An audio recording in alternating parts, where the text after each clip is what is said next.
दोस्तों नमस्कार, आप सभी का स्वागत है हमारे YouTube चैनल कानून वाला पर। दोस्तों हम लोगों ने दंड प्रक्रिया संहिता स्टार्ट करी है, जिसमें हम लोगों ने पहले वीडियो के अंतर्गत दंड प्रक्रिया संहिता का जो इंट्रोडक्शन है उसको जान लिया है।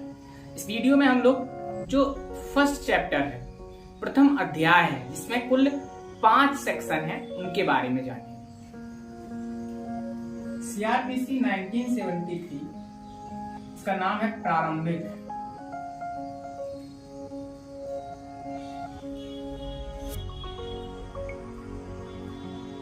जो सेक्शन 1 से 5 तक, ठीक है। तो जो हमारा पहला सेक्शन है, इसका नाम है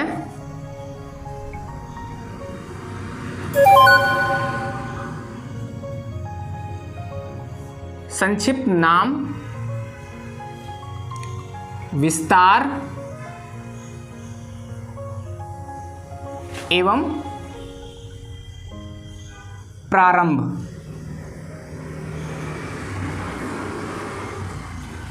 ये हमारे सेक्शन 1 में दिया हुआ है कि इसका संक्षिप्त नाम क्या होगा, इसका विस्तार कहाँ तक होगा और इसका प्रारंभ कब होगा अपने भारतवर्ष में। जो दूसरा है सेक्शन, उसमें दिया है परिभाषाएं।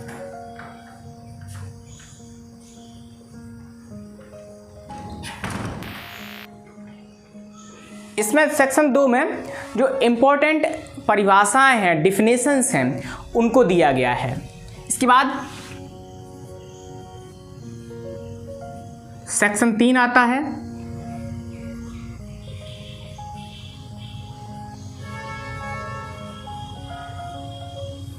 दिशा निर्देशों का अर्थ लगाना। जो CRPC के अंतर्गत दिशा निर्देश दिए जाएंगे, उनका कैसे अर्थ लगाएंगे, उनको कैसे हम लोग समझेंगे, ये दिया हुआ है सेक्शन 3 में। इसके बाद सेक्शन 4 IPC व अन्य विधियों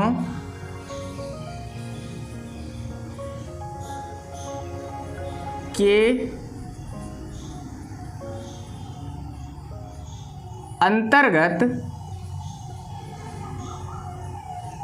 विचारण, अर्थात जो विभिन्न मामले होते हैं उनका विचारण किस प्रकार से किया जाएगा, उनका ट्रायल जो है वो न्यायालय में किस प्रकार से होगा, उसको बताती है हमारी धारा 4 या सेक्शन 4। सेक्शन 5, सेक्शन 5 जो है वो व्यावृत्ति,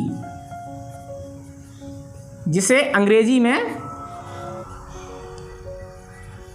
में सेविंग कहते हैं, वो बताती है। सबसे पहले हम लोग समझते हैं सेक्शन 1 को, संक्षिप्त नाम, विस्तार और विचारण। इसके अंतर्गत कुल 3 बिंदु हमारे बनते हैं।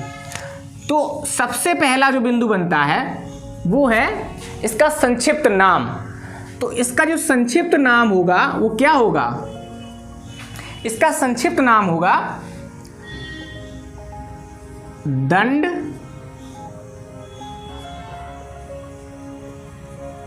प्रक्रिया संहिता 1973, या इसी को अंग्रेजी में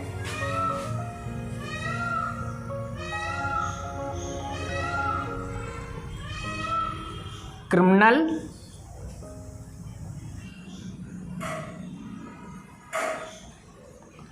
प्रोसीजर कोड 1973, ठीक है। ये इसके नाम होंगे जो सेक्शन 1 में बताए गए हैं। दूसरा इसका विस्तार। तो इसके विस्तार को दोस्तों हम लोग 2 भागों में बांट सकते हैं। इसका जो विस्तार है वो 2 भागों में बांट सकते हैं, पहला भाग है और दूसरा भाग, ठीक है। पहले भाग में बताया गया है कि इसका विस्तार संपूर्ण भारत पर होगा। कहाँ होगा, संपूर्ण भारत पर, ठीक है। पहले जो है इसका विस्तार जम्मू कश्मीर राज्य पर नहीं था, लेकिन जैसे ही 31 अक्टूबर सन 2019 को जम्मू कश्मीर राज्य का जो विशेष दर्जा था उसको समाप्त किया गया, वैसे ही वहाँ पर भी यह लागू हो गई। ठीक है, तो अब इसका विस्तार जम्मू के साथ साथ संपूर्ण भारत पर है। ठीक है, इसके बाद सेकंड में इसमें बताया गया है कि जो सीआरपीसी के चैप्टर 8, 10 और 11 ये 3 चैप्टर से संबंधित, इनसे संबंधित उपबंध से भिन्न उपबंध नागालैंड राज्य एवं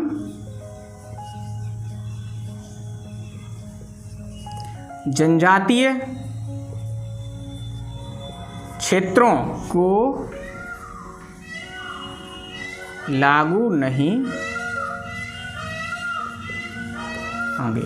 ठीक है, तो चैप्टर 8, चैप्टर 10 और चैप्टर 11 से संबंधित उपबंधों से भिन्न उपबंध, इन चैप्टर्स के अलावा जो भी उपबंध हैं वो नागालैंड राज्य और जनजातीय क्षेत्र में लागू नहीं होंगे। ये सीआरपीसी के बारे में प्रमुख प्रावधान है। कौन चैप्टर? 10, 8, 10 और 11। अब इसका प्रारंभ, तो इसका जो प्रारंभ है वो 1 अप्रैल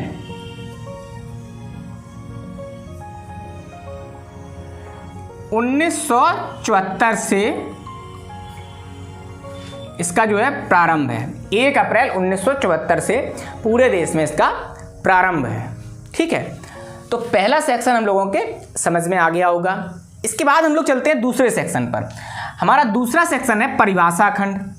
अब परिभाषा खंड काफ़ी बड़ा है, इसमें कुल 26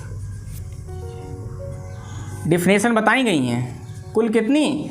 26। परिभाषा खंड में जो है वो 26 डिफिनेशन दी गई हैं। एक एक को समझना बहुत ज़रूरी है, क्योंकि परीक्षा में कोई भी आ सकती है। परीक्षा में नहीं तो इंटरव्यू में कोई भी आपसे पूछ सकते हैं किसी भी एक डिफिनेशन को। तो इसलिए हर एक डिफिनेशन बहुत इंपॉर्टेंट है और उसको जानना बहुत ज़रूरी है। इसी डिफिनेशन खंड में जो हमारी पहली परिभाषा आती है, पहली डिफिनेशन है, वो है सेक्शन 2 के अंतर्गत जो ए है वो है जमानतीय अपराध।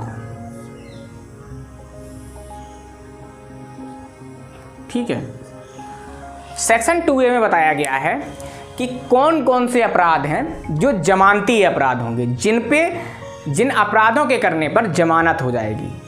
ठीक है, ऐसे अपराध जो प्रथम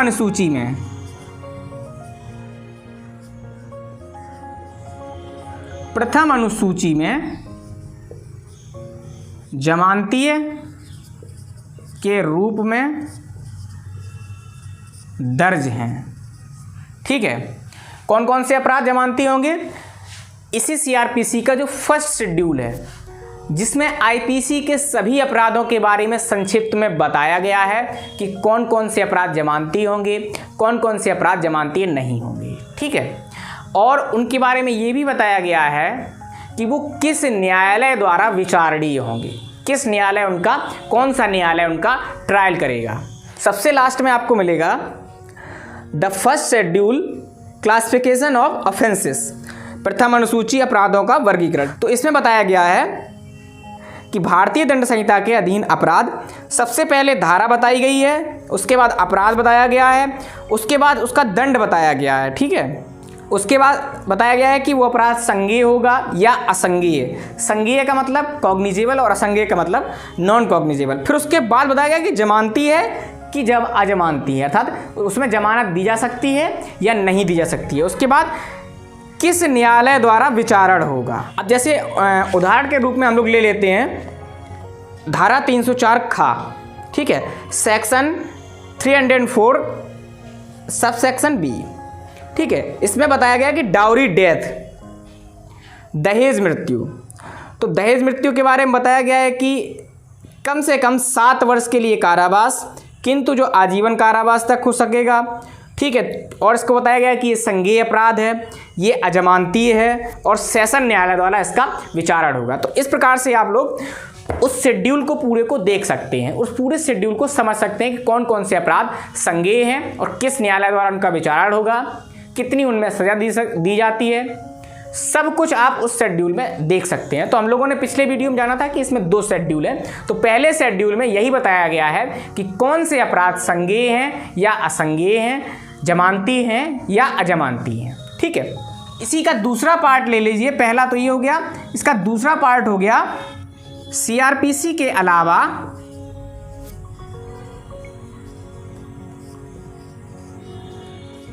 किसी अन्य एक्ट में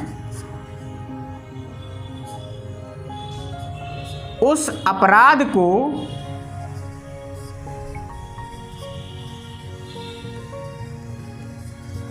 जमानतीय बनाया गया है। ठीक है, तो इस सेक्शन में 2 प्रमुख बातें हम लोगों के सामने निकल के आती हैं। पहला कि प्रथम अनुसूची में जमानतीय के रूप में दर्ज होगा तो वो जमानती माना जाएगा, और दूसरा है कि सीआरपीसी के अलावा किसी अन्य अधिनियम में, किसी अन्य एक्ट में अगर उसे जमानती माना गया है तब भी वो अपराध जमानती होगा। लोगों ने पहली परिभाषा जान ली है। इसके बाद जो आगे की परिभाषाएं हैं वो अगले वीडियो में जानेंगे, धीरे धीरे समझते हुए आगे बढ़ेंगे। तो मिलते हैं हम लोग अगले वीडियो में, तब तक के लिए अपना ख्याल रखें। और हाँ, अगर आप लोगों को यह वीडियो पसंद आए तो शेयर ज़रूर करना, क्योंकि वॉच टाइम अभी हमारा कम है, बहुत जल्दी पूरा होने वाला है आप लोगों के सहयोग से। धन्यवाद, जय हिंद।